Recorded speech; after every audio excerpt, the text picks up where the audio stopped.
मैं आप लोगों से एक बात बांटना चाहता हूँ। मेरे पास यदि 1 रुपया है और आपके पास भी यदि 1 रुपया है, आप अपना 1 रुपया मुझे दे दें, मैं अपना 1 रुपया आपको दे दूं, फिर भी आपके और मेरे पास में केवल एक रुपया ही बचेगा। पर मेरे पास यदि एक विचार है और आपके पास यदि एक विचार है और मैं अपना एक विचार आपको दे दूं, आप अपना एक विचार मुझे दे दें, तो हम दोनों के पास में 2-2 विचार हो जाएंगे। आइए, मैं विचारों की इस दुनिया में आप लोगों का स्वागत कराना चाहता हूं। मैं प्रारंभ करना चाहता हूं। प्रिय मित्रों, मैं आपको उस दुनिया में लेकर चलना चाहता हूं। मुझे शर्म इस बात की आती है कि लोकतंत्र में आपको किसी यूनिवर्सिटी का प्रेसिडेंट हमने इसलिए नहीं बना दिया कि आप उसकी 4 दीवारियों के बीच खड़े होकर यह बात कहें कि हिंदुस्तान की सरहदों पर जितने सैनिक तैनात हैं वो सब के सब बलात्कारी हैं। जब पिछले दिनों जेएनयू की 4 दीवारियों के बीच से यह आवाज उठी, एक बचकाने छात्र नेता ने यह कहा कि कश्मीर में जितने सैनिक तैनात हैं वो बलात्कारी हैं। मैं सिर्फ 4 पंक्तियां पढ़ना चाहता हूं, कहना कुछ नहीं चाहता पाली को कि कितनी तालियां बजाइएगा या कितना क्या कीजिएगा। मैं केवल 4 पंक्तियों में अपनी परीक्षा देना चाहता हूं। स्वागत भाई, स्वागत। सुनाता हूं, सुन लीजिएगा। स्वागत। कि धैर्य धर्मियों का शौर्य भारत का हौसला है, इसीलिए हौसले को वीर धार देते हैं। कि धैर्य धर्मियों का शौर्य भारत का हौसला है, इसीलिए हौसले को वीर धार देते हैं। मैं उस मारवाड़ में खड़ा हूं, मैं परिचय क्या दूं आपको। मैं उस मारवाड़ में खड़ा हूं जहां के तत्कालीन शासक राव मालदेव के पराक्रम को देखकर शेर शाह सूरी को दिल्ली में कहना पड़ता है कि एक मुट्ठी भर बाजरे के लिए मैंने दिल्ली की सल्तनत को खो दिया होता। मैं उन रणबांकुरों के बीच में 4 पंक्तियां पढ़ना चाहता हूं, और अगर पहुंचती है तो फिर आप लोगों की सूचना और आप लोगों का उत्साह दोनों एक साथ जांचना चाहता हूं, देखना चाहता हूं। सैनिकों को बलात्कारी कहने की हिम्मत उस बचकाने छात्र नेता कैसे हो गई इस देश में। तब निवेदन करना चाहता हूं कि धैर्य धर्मियों का शौर्य भारत का हौसला है, इसीलिए हौसले को वीर धार देते हैं। तो हार को हराने हेतु हाजिर है हर दम, जीत के गले को जीतने का हार देते हैं, जीत के गले को जीतने का हार देते हैं। तो बलिदानों का भी गुल बजता सीमाओं पर, अपना लहू जवान बार बार देते हैं, अपना लहू जवान बार बार देते हैं। तो उनको बलात्कारी कैसे कह डाला तूने, देश के लिए जो निज प्राण वार देते हैं, देश के लिए जो निज प्राण वार देते हैं। मुझे माफ कीजिएगा, ये तालियां अगर पाली और मारवाड़ की है तो फिर ताली एक भी मत बजाइए। 6-7 मिनट का जो काव्य पाठ करना होगा मैं अपनी ताकत के दम पर कर लूंगा, लेकिन 4 पंक्तियां पढ़ता हूं। मुझे पूरे मैदान की खामोशी चाहिए, या फिर पूरे मैदान की दोनों हाथ ऊपर उठाकर तालियों की इतनी गड़गड़ाहट कि मुझे लगे कि मैं राष्ट्रभक्तों के बीच खड़ा होकर काव्य पाठ कर रहा हूं। मुझे सुप्रीम कोर्ट के उस फैसले पर हुजूर आज दिन तक आपत्ति है, जब यहां पर सेना पर पत्थर उछाले गए कश्मीर में, तो कोर्ट पहला फैसला देता है कि इन पर गंदा पानी उछालिए, इन पर पैलेट गन चलाइए। एक सवाल करना चाहता हूं कि गंदा पानी जिन लोगों की रगों में बह रहा है, गंदा पानी उछालने से उनका इलाज किया जा सकता है? आप भी जानते हैं और मैं भी जानता हूं कि नहीं किया जा सकता। 4 पंक्तियां मैं पढ़ना चाहता हूं, एक फैसला आप लोगों को मान्य हो तो फिर आप लोग बताएं कि अशोक चारण ठीक कहा, या तो खामोशी या फिर दोनों हाथ ऊपर उठाकर इतनी तालियों की गड़गड़ाहट कि मैं अपनी थकान भूलकर आपकी थकान मिटाने के लिए काव्य पाठ कर सकूं। स्वागत भाई, स्वागत। कि जंग नहीं लग जाए वीरता के खंग पर, सीमाओं की जंग को नया जुनून दीजिए। निवेदन करना चाहता हूं, फैसला पढ़ना चाहता हूं। जो लोग समर्थन में हैं केवल उनका समर्थन चाहता हूं कि जंग नहीं लग जाए वीरता के खंग पर, सीमाओं की जंग को नया जुनून दीजिए। तो सीमाओं पे जवानी के उर में भवानी बैठी, मात कालिका के खप्पर को खून दीजिए, मात कालिका के खप्पर को खून दीजिए। तो कश्मीर भारत माता का है अभिन्न अंग, उसकी फिजाओं को नया कानून दीजिए, उसकी फिजाओं को नया कानून दीजिए। और पत्थरों की बरसात जो भी सेना पर करे, इस बार उन्हें गोलियों से भून दीजिए, इस बार उन्हें। सलाम है, पाली के श्रोताओं को प्रणाम करना चाहता हूं कि जनता के अरमानों की जो रखवाली करे। ये तो सिर्फ 1 चम्मच घी डाला है हमने आग में, अब अगर 2 चम्मच एक साथ डाल दें, ये तो आग सिर्फ 1 चम्मच की थी। अब 2 चम्मच की आग हम देखना चाहते हैं, 4 पंक्तियां पढ़ना चाहता हूं। स्वागत। पहुंच जाऊंगा तो फिर आप लोग खुद आनंदित हो जाएंगे कि जनता के अरमानों की जो रखवाली करे, चैन उन्हें एक ना अनेक दिए जाएंगे। बुलंदी नेताओं में इरादों की अगर होगी, वैरियों के द्वारा घुटने टेक दिए जाएंगे, वैरियों के द्वारा घुटने टेक दिए जाएंगे। पर कुर्सियों के लोभ और स्वार्थ की आग में जनता के भावगर सेक दिए जाएंगे, जनता के भावगर सेक दिए जाएंगे। तो अब दिल्ली दरबार वालों को सचेत करो, ऐसे नेता कुर्सियों से फेंक दिए जाएंगे, ऐसे नेता कुर्सियों से फेंक दिए जाएंगे, ऐसे नेता कुर्सियों से फेंक दिए जाएंगे, ऐसे नेता कुर्सियों से फेंक दिए जाएंगे। मैं आज जयपुर से जब चला था, उस वक्त जब मैं गाड़ी में आ रहा था तो मेरे पास बहुत सारे मैसेजेस थे।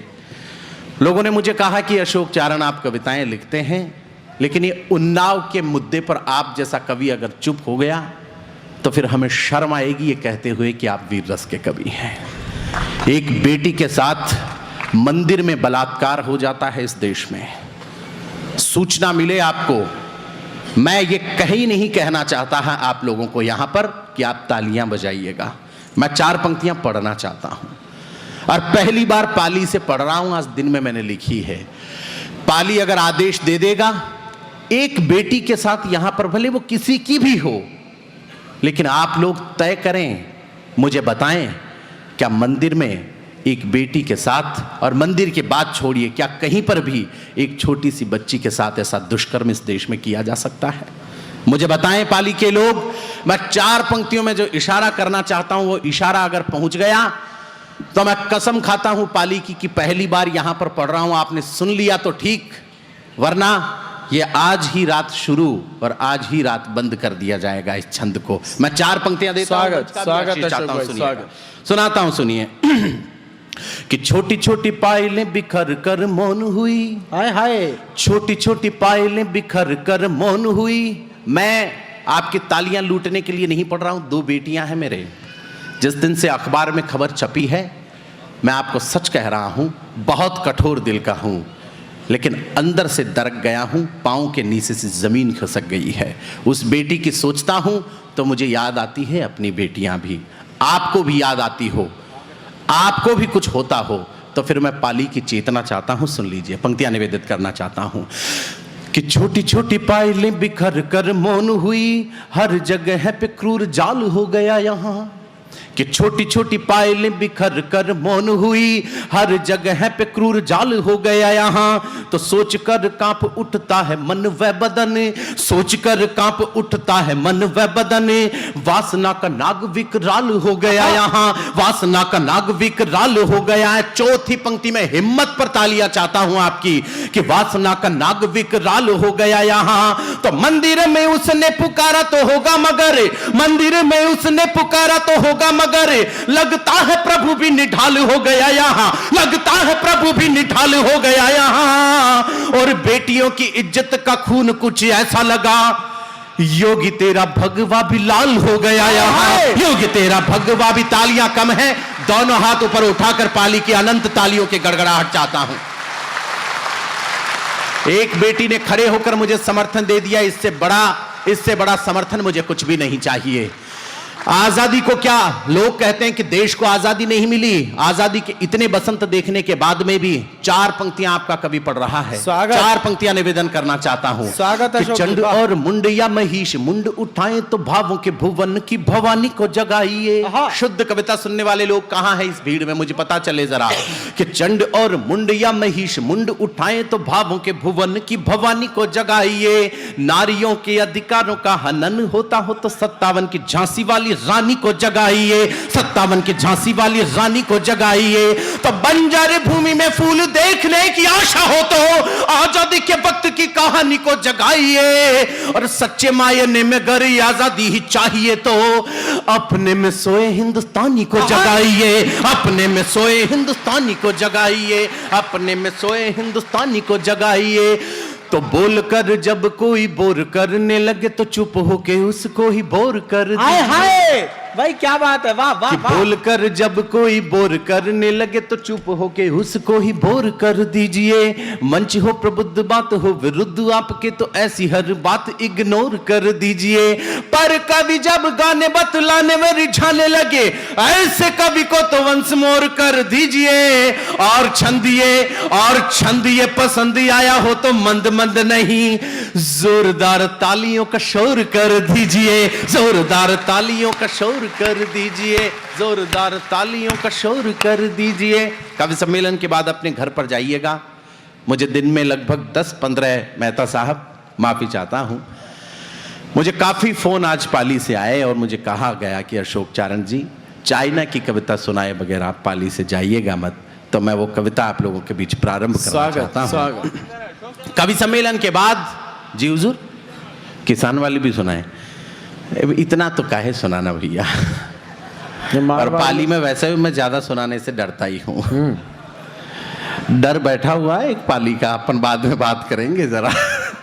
आइए मैं सुना देता हूँ। आदमी हर चीज भूल सकता है लेकिन डर नहीं भूल सकता। हालांकि डर के आगे जीत है और मैं जीतने के लिए आया हूं।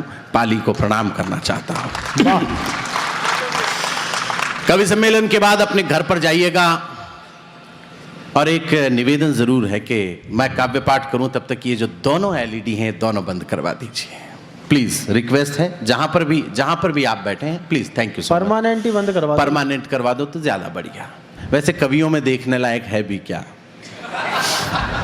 जब आपको लगे कि प्रारंभ करनी चाहिए तब कर लेना। समझ गए ये।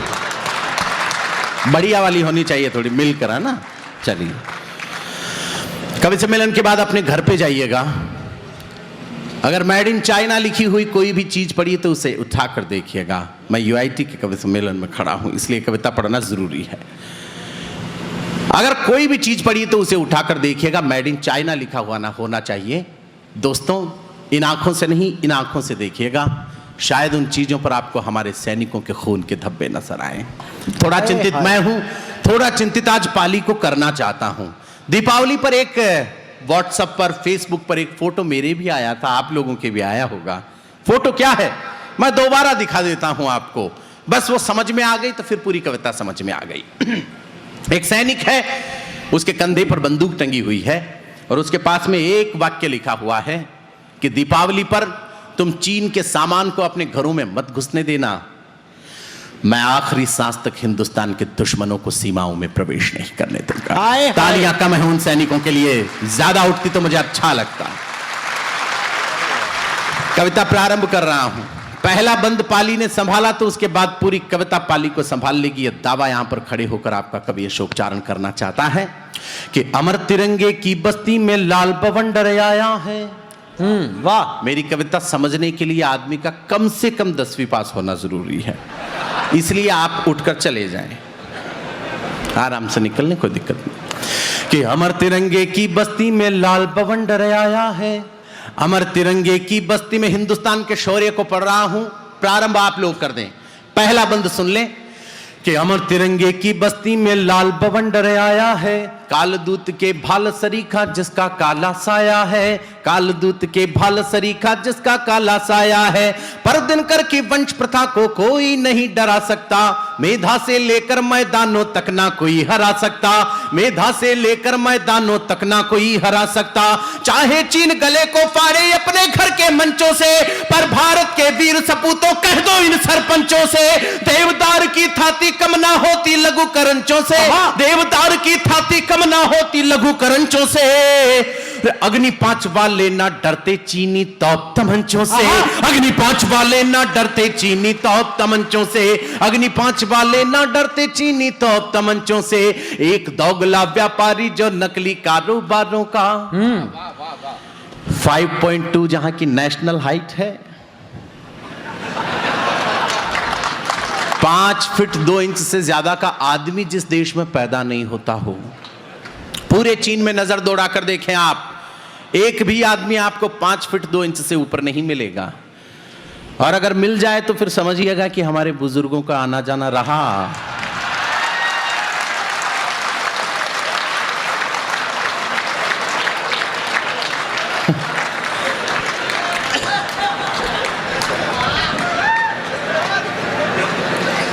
और आंखें इतनी छोटी, उनकी जितनी टोटली बड़ी होती उतनी तो बच्चे अपने आप प्रार्थना में खुली रख लेते हैं। भाई ये बहुत अच्छा है। इतनी छोटी आंखें, और पंक्ति तो अब पहुंचना चाहती है, पंक्ति तो अब आना चाहती है। अगर आपको आनंद और उत्साह दोनों एक साथ आएगा ही, दावा है आएगा ही, और फिर यहां से लेके वहां तक तालियों का एक समंदर लहरें लेता हुआ दिखाई देगा। पंक्तियां निवेदन करना चाहता हूं। आज दुर्गादास राठौड़ की जमीन से, इस पाली से तालियों का एक तूफान उठकर चीन की सीमाओं को स्पर्श करेगा, ऐसा मुझे महसूस हो रहा है। बस चीनियों की आंखों का ख्याल रखिएगा और फिर पंक्तियां सुनिएगा। मैं निवेदन करना चाहता हूं कि एक दोगला व्यापारी जो नकली कारोबारों का, एक दोगला व्यापारी जो नकली कारोबारों का, हमको रोब दिखाता है वो अपने चंद सियारों का, हमको रोब दिखाता है वो अपने चंद सियारों का। चंद सियारों का दल ही शेरों पर बढ़ने लगता है, चंद सियारों का दल ही शेरों पर बढ़ने लगता है। अपने दुर्बल पैरों से पर्वत पर चढ़ने लगता है, अपने दुर्बल पैरों से पर्वत पर चढ़ने लगता है। लेकिन वो ये भूल गया कि ठंडा रक्त नहीं है अब, बिना रक्त की बूंद गिरे युद्धों का वक्त नहीं है अब। तो सीमा पार खड़ा एक बौना हमको नित धमकाता है, सीमा पार खड़ा एक बौना हमको नित धमकाता है। चिड़िया जैसी आंख नहीं और हमको आग दिखाता है, चिड़िया जैसी। जरा दोनों हाथ आसमान में उठाकर पाली के तालियों की अनंत गड़गड़ाहट चाहता हूं। मैं प्रणाम करना चाहता हूं आपको। वाह, कि हिंदी चीनी भाई भाई वाला नारा कहां गया। क्यों पढ़ रहा हूं कविता? आपको यह बताने के लिए कि हिंदुस्तान हमारी नजर में क्या है, यह हमें कौन बताएगा, यह तो हम जानते हैं। लेकिन चाइना की नजर में हिंदुस्तान की क्या कीमत है, क्या स्थिति है। आप नींद में सोए हो और आपकी हथेली पर किसी ने अंगारा रख दिया हो, और फिर जो आप छटपटा के जागें, ऐसा भाव अगर आपके मन में पैदा होता हो तो फिर मेरी पंक्ति सुनकर बताइएगा कि हिंदी चीनी भाई भाई वाला नारा कहां गया, हिंदी चीनी भाई भाई वाला नारा कहां गया। एनसांग के ज्ञान दीप का वो उजियारा कहां गया, एनसांग के ज्ञान दीप का वो उजियारा कहां गया। ये ड्रैगन जो नष्ट कर रहा मणियों के उजियाले को, ड्रैगन चीन को कहा जाता है कि ये ड्रैगन जो नष्ट कर रहा मणियों के उजियाले को, ये बुनता है जाल इस तरह जैसे मकड़ी जाले को, ये बुनता है जाल इस तरह जैसे मकड़ी जाले को। ये अक्साही चिन्ह पर भी अपना अधिकार समझता है, ये अक्साही चिन्ह पर भी अपना अधिकार समझता है। ये भारत को केवल धंधे का बाजार समझता है, ये भारत को केवल धंधे का बाजार समझता है। आपकी चेतना मिली, अच्छा लगा। 4 पंक्तियों का एक आंदोलन, साथ सिर्फ उनका जो इस आंदोलन में साथ देना चाहते हैं, बाकी अपना मत आप अपने पास रखें। कोई जरूरी नहीं है कि आप मेरे से सहमत हों। 4 पंक्तियां निवेदन करता हूं, एक आंदोलन पाली में खड़ा करके जाना चाहता हूं कि ये भारत को केवल धंधे का बाजार समझता है। तो इस दीमक जैसे दुश्मन से खत्म सभी संबंध करो, इस दीमक जैसे दुश्मन से खत्म सभी संबंध करो। बाजारों से चीनी चीजें लेना देना बंद करो। तो जिस दिन इन व्यापारिक राहों पर पहिया रुक जाएगा, जिस दिन इन व्यापारिक राहों पर पहिया रुक जाएगा, तब ड्रैगन का सर भारत के चरणों में झुक जाएगा। तब सलाम है आपको, प्रणाम है आप लोगों को। तब ड्रैगन का सर भारत के चरणों में झुक जाएगा। हमसे तुमने शंकर का कैलाश लिया, ये सहन किया। आज भी भोलेनाथ का समाधि स्थल चाइना के पास, और दर्शन करने हो तो चीन की इजाजत लेनी पड़ती है। वो भोलेनाथ जिसकी आराधना में आपके कवि अशोक चारण ने यह भी लिखा कि सृष्टि का उदय भी तू है, सृष्टि का विलय भी तू है, तू ही तम है, तू प्रकाश, तू विनाश, तू विकास। सृष्टि के विनाश में तू ही तो एक आस है अस्त्र तू है शस्त्र, तू ही तो चंद्रहास है। रंग तेरे अंग का अभिन्न एक रंग है, पड़े गले भुजंग योज बज रहे मृदंग है। आदि से अनादि तक समाधि भी लगी रहे, लपट लपट के ले जलन वो ज्योत भी जगी रहे। रे टनन टनन सी घंटियां घनन घनन मृदंग है, विकराल काल छाल पे ये चक्र चक्षु लाल रंग है, क्रोध भी प्रचंड तो ये तेज भी अखंड है, पांव के तले गले वो विश्व का घमंड है, रे चमक चमक है चंद्रमा प्रभो तुम्हारे शीश पर, और तुम्हारी ही चमक धरी प्रभो हमारे शीश, वाह तुम्हारी ही चमक, वाह तुम्हारी ही चमक धरी प्रभु हमारे शीश पर। ऐसे भोलेनाथ का समाधि स्थल चाइना के पास अंतिम पंक्तियां पढ़ रहा हूं आपके बीच कि हमसे तुमने शंकर का कैलाश लिया, ये सहन किया, ख्वाब मेरा है, आप लोगों का हो तो भी बताइएगा, क्योंकि हिंदुस्तान अकेले मेरे का नहीं है, मेरा नहीं है, आपका भी है। आखिरी पंक्तियां पढ़ रहा हूं, सुनिएगा कि हमसे तुमने शंकर का कैलाश लिया, ये सहन किया, तिब्बत के मुद्दे पर हमको दगा दिया, ये सहन किया, माना कि उस वक्त यहां असलों से लेस नहीं थे हम, माना कि उस वक्त यहां असलों से लेस नहीं थे हम, परमाणु हथियारों के बलशाली देश नहीं थे हम, परमाणु हथियारों के बलशाली देश नहीं थे हम, लेकिन तो ये भूला पहले जैसी बात नहीं है अब, भारत का दिन कलयुग आया, दिन है रात नहीं है अब, तुमने अगर खिलवाड़ कर लिया इस भारत की माटी से, तुमने अगर खिलवाड़ कर लिया इस भारत की माटी से, तो अग्नि मिसाइल तुम पर छोड़ेंगे शंकर की घाटी से, अग्नि मिसाइल तुम पर छोड़ेंगे शंकर की घाटी से, अग्नि मिसाइल तुम पर छोड़ेंगे। बहुत बहुत आभार आपका। कविता पूर्ण हुई। मैं बहुत लोकतांत्रिक कवि हूं। मैं आपको पूछना चाहता हूं कि मैं बैठने का नाटक करूं या एक कविता और सुना दूं? चलिए मैं सुना, वो तो मुझे पता ही है। मैं बैठ इसलिए नहीं रहा क्योंकि ये चिराग बाबू मुझे वापस खड़ा नहीं करेंगे, हालांकि मुझे ऐसा कोई लोभ नहीं है, लेकिन 4-5 मिनट आप लोगों के बीच और गुजारना चाहता हूं। मैं नेताओं का कभी मजाक नहीं उड़ाता, वो तो अपना खुद, क्योंकि मेरे बुजुर्गों ने मुझे एक चीज कही कि बेटे अशोक, जिंदगी में तुम चाहे जो घोर पाप करना, पर कभी किसी मजबूर आदमी का मजाक मत उड़ाना।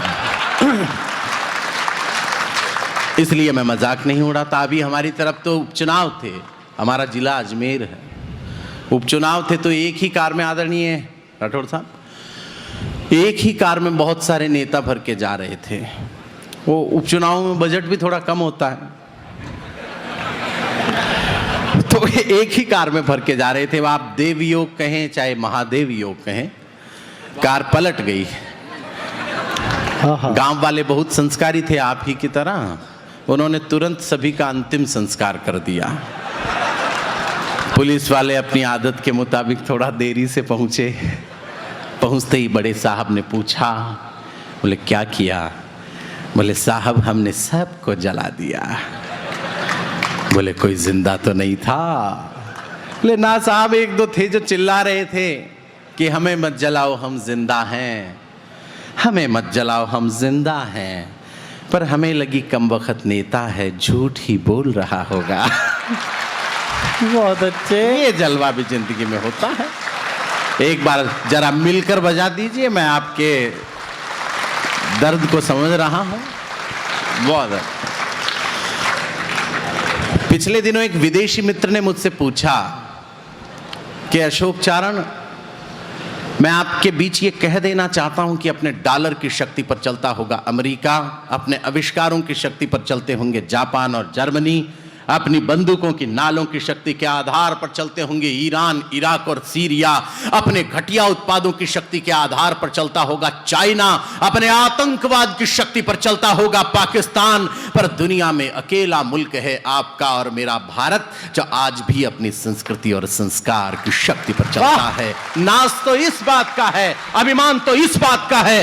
एक मित्र ने पिछले दिनों, विदेशी मित्र ने पूछा कि आपके पास कुछ नहीं है अशोक चारण, हिंदुस्तान वालों के पास, इसके बावजूद इतना एटीट्यूड में क्यों रहते हैं, इतना घमंड किस बात का आपको? 4 पंक्तियों में उसे जवाब दिया। जवाब मेरा नहीं, हिंदुस्तान का हो जाए तो फिर जरा पता चले कि हिंदुस्तान में काव्य पाठ कर रहा हूं। हिंदुस्तान के लोगों में इतना घमंड किस बात का है कि हृदय के ग्रंथ के हर पृष्ठ का संदेश भारत है। हृदय के ग्रंथ के हर पृष्ठ का संदेश भारत है, विचारों के अहर्निश चक्र का आवेश भारत है। जो कारण पूछ ले तलखी का, उनको बस यही कहना, हमें अभिमान है क्योंकि हमारा देश भारत है। हमें अभिमान है क्योंकि हमारा देश भारत है। और इसी भारत को प्रणाम करना चाहते हैं। ये भारत जो देवताओं की जमीन, ये भारत जो संतों की जमीन। एक दो लोग अगर खराब भी हो जाएं, अगर एक दो फूल खराब हो जाते हैं किसी बगिया के, तो हम क्या पूरी बगिया को गंदा कह देंगे? हुजूर, ये बगिया हिंदुस्तान की इतनी बड़ी है जहां पर ऐसे पुष्प खिले हैं जिनके चरित्र से पूरी संस्कृति महक रही है, पूरा भारत महक रहा है। एक दो गंदे फूलों की वजह से हम कुछ कह नहीं सकते, कोई विचार व्यक्त नहीं करना चाहते। बस एक नई चीज और फिर आपसे विदाई। मैंने बहुत चाय ना की, आपको कविताएं सुना दी, पर कविता का शुद्ध स्वरूप और छोटा सा एक 3 बंद का गीत और फिर आपसे विदाई। ऋषियों मुनियों की तपस्थली, थोड़ा सा इको देना इसे।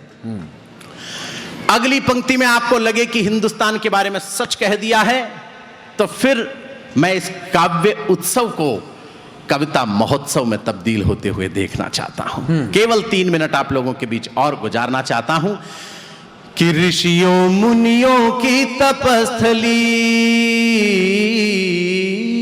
हिंदुस्तान के बारे में बुराई में कई कविताएं पढ़ दी मैंने भी, कई कवियों ने, लेकिन हिंदुस्तान की तारीफ में, हिंदुस्तान की प्रशंसा में एक गीत हो जाए, आपका मन कमल यदि खिल जाए, तो दूसरी पंक्ति पर यहां से लेके वहां तक दोनों हाथ ऊपर उठाकर अनंत तालियों की गड़गड़ाहट से प्रारंभ करिएगा इस गीत को। मैं आपके बीच निवेदित करना चाहता हूं, उत्सव बना रहा हूं, महोत्सव बना रहा हूं जी, स्वागत। कि ऋषियों मुनियों की तपस्थली, ऋषियों मुनियों की तपस्थली, ईश्वर के वरदान की। ऋषियों मुनियों की तपस्थली, ईश्वर के वरदान की। लाखों स्वर्गों से सुंदर है धरती हिंदुस्तान की, ये धरती हिंदुस्तान की। ऋषियों मुनियों की तपस्थली, कीर्तन साथ चलने दीजिए आप, कि ऋषियों मुनियों की तपस्थली, ईश्वर के वरदान की। लाखों स्वर्गों से सुंदर है धरती हिंदुस्तान की। तो हर एक दिल में राम बसे हैं, हर एक दिल में राम बसे। हिंदुस्तान इस प्रतिबद्धता के साथ चलता है कि तेरी तकरीर में हम गमज़दा पैगाम कर देंगे, तुम्हारे नाम को दुनिया से ही गुमनाम कर देंगे, कि माता भारती के वास्ते हनुमान बन करके एक दिन हम कराची तक जय श्री राम कर देंगे। यह देश इस प्रतिबद्धता के साथ चलता है। किसकी औकात है जो इस डरा सके कि हर एक दिल में राम बसे हैं, सारे हाथ आसमान में, कि हर एक दिल में राम बसे हैं, हर एक दिल में राम बसे हैं। बहती पावन गंगा है, हर एक दिल में राम बसे हैं। बहती पाखो गगन तिरंगा है, तो तेवर में कल कल बहती है नदियां स्वाभिमान की। लाखों स्वर्गों से सुंदर है धरती हिंदुस्तान की। मैं अफ्रीका में काव्य पाठ नहीं कर रहा हूं कि लोगों की तालियां नहीं बज रही है, कि रंग दिखाती महाराणा का, रंग दिखाती, मैं भी पार्थ की तरह कहूंगा कि मैं मजाक नहीं कर रहा, कि रंग दिखाती, सारे हाथ आसमान में, कि रंग दिखाती महाराणा का अब तक हल्दी घाटी है। अगली पंक्ति अगर कहीं लग जाए कि रिलीज नहीं होने दी, तो फिर पता चले कि मुंबई तक तालियां गई हैं। निवेदन करना चाहता हूं कि रंग दिखाती महाराणा का अब तक हल्दी घाटी है। रंग दिखाती महाराणा का अब तक हल्दी घाटी है। यहां निराली पद्मिनियों की जौहर की परिपाटी है। यहां निराली पद्मिनियों की जौहर की परिपाटी है। तो शौर्य रंग के सरिया देती मिट्टी राजस्थान की। लाखों स्वर्गों से सुंदर है धरती हिंदुस्तान। बहुत अच्छे, वाह वाह वाह वाह। तो जिसका कोई अंत नहीं। विदाई दे मुझे, लेकिन एक पंक्ति कविता की समझ में आ जाए तो समझ में आते हुए विदाई दे कि जिसका कोई अंत नहीं ये आसमान अफसानों का, जिसका कोई अंत नहीं ये आसमान अफसानों का, डगर डगर पर नगर बसा है यहाँ पे देश दीवानों का, डगर डगर पर नगर बसा है। और पंक्ति समझ में आए तो बताना पाली वालों कि डगर डगर पर नगर बसा है यहाँ पे देश दीवानों का। तो जिस गोकुल में अपने आराध्य को याद करें और उसकी आरती में हाथ उठा दें कि जिस गोकुल में